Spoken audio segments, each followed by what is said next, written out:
What's up, guys? Welcome back to Malt Mondays. This week I'm going to be doing a continuation of my Johnnie Walker review series, and that is going to be with the Johnnie Walker Gold. So, I got this nice collection that comes with your Johnnie Walker Black, your Johnnie Walker Gold, Platinum, and Blue labels.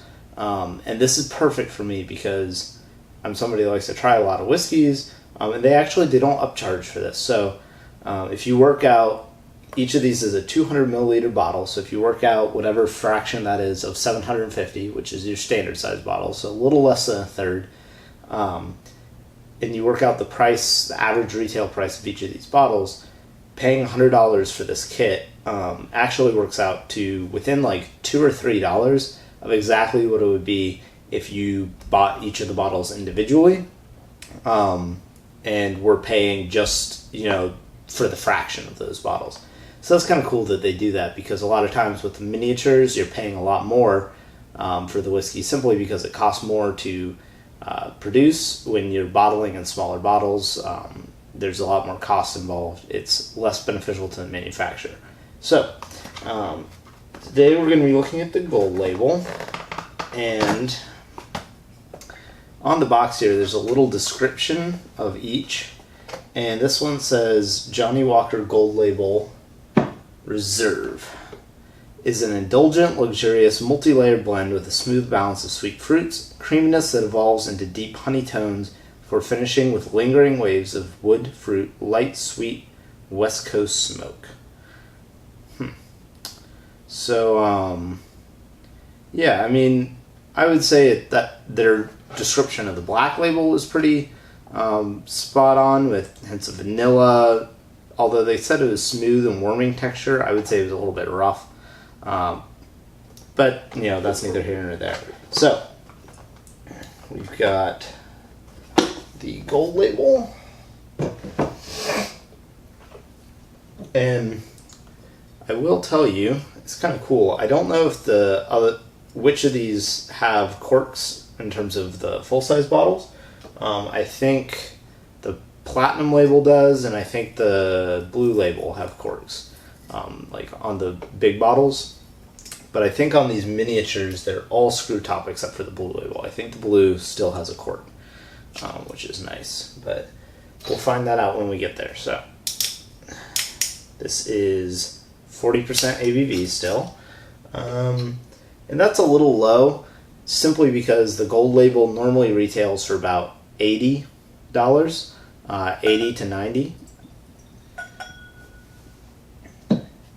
And I mean, yeah, it's a blend. They're trying to make it smooth and all, but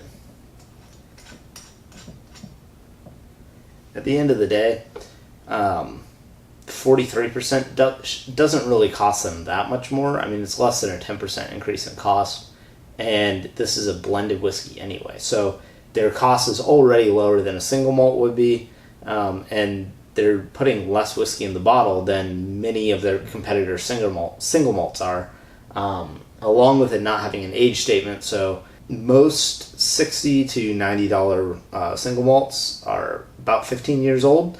That's the typical age range and price, respectively. So the fact that they're bottling at a lower proof than most of those, they're not including an age statement, and it's bottled with, and it's a blend of grain whiskeys.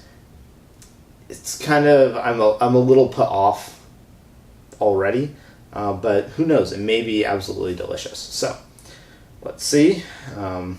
Nothing to say about the color because it is artificially colored. So on the nose.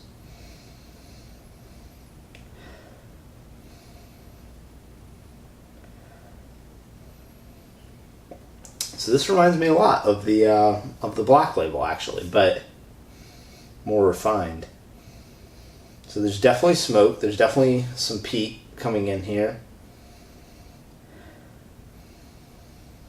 A little bit of pepper. A little bit of that sea salt kind of aroma. So I can definitely tell that when they say, I think that Talisker is the heart of Johnnie Walker, I definitely see that, because Talisker has a very definite peppery note for a coastal whiskey. So it's got like those typical, the peat and the sea salt kind of aromas, but there's like that little bit of pepper that goes in there as well. So it smells really, really good. I really like the aroma on this.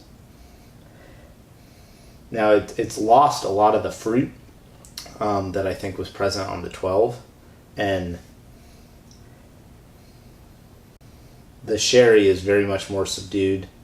It's there, and there is a little bit, but the orchard fruits that you get from like your space cider whiskeys aren't really present. And the grassy kind of note from the grain whiskeys is there, but it's really not that much. So I would guess that this is actually a pretty high proportion of malt whiskey relative to grain whiskey. Now, I don't know that for sure, but this is smelling more like a blended malt to me than it is a blend. Anyway, let's see how it tastes.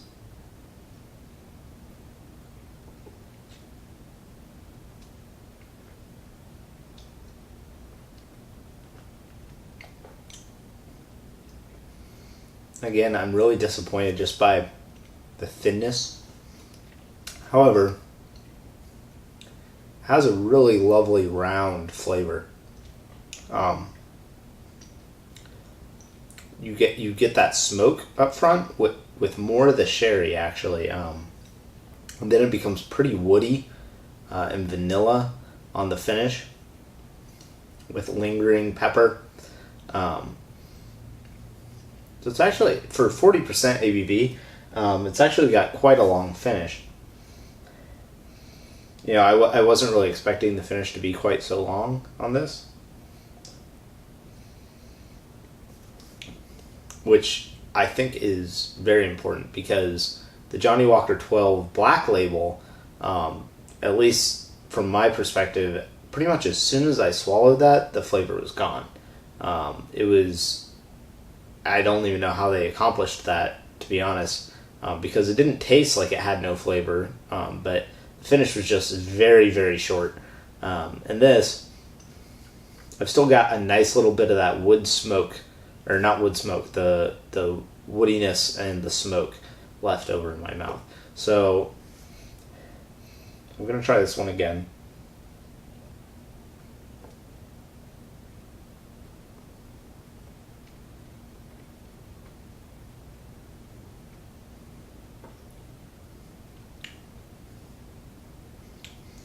I mean, that's really nice. Definitely smokier than the 12. But it has a really nice, you know, palette of flavors coming through here. There's like one off note in there. It's like between, it's in the fruit. There's something about the way the sherry is presenting itself in this whiskey that's kind of like, I don't know, it tastes like a little bland, maybe.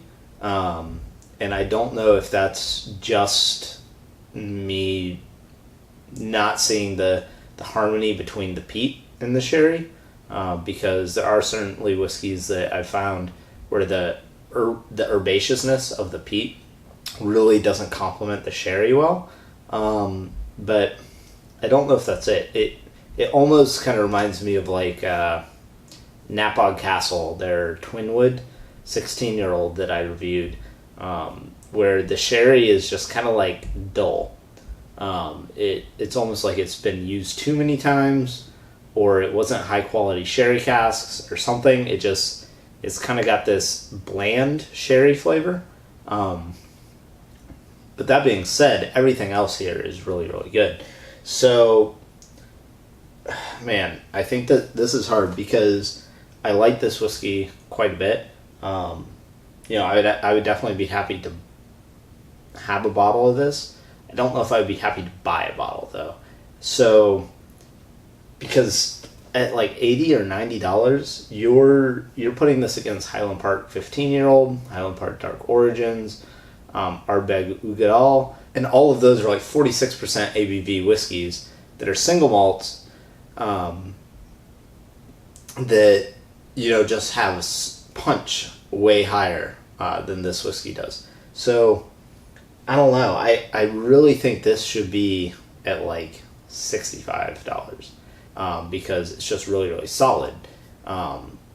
Yeah, the ABV should be higher. It should be 43%. And I'm probably going to be saying that about every Johnnie Walker because I think even the blue label might not be 43%. That might be the one that is 40%. So, I mean, I think the platinum and blue are going to have to be very good to overcome that 40%. There are maybe 3 or 4 whiskeys I've had that were 40% ABV that I thought should be there, and most of them were sub $75. In fact, most of them were like sub $50. Like the Highland Park Magnus, I thought that was fine at 40% ABV because, one, that bottle costs $40, and it's got enough flavor to it with the peat that it has a finish. It didn't taste too thin to me. I thought that worked fine. But, man, when you're paying $75 or more, this is $80 to $90. I expect a lot more.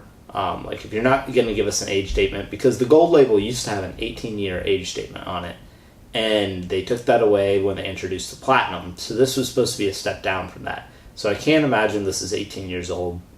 I would have to imagine this is somewhere in the 15-year range.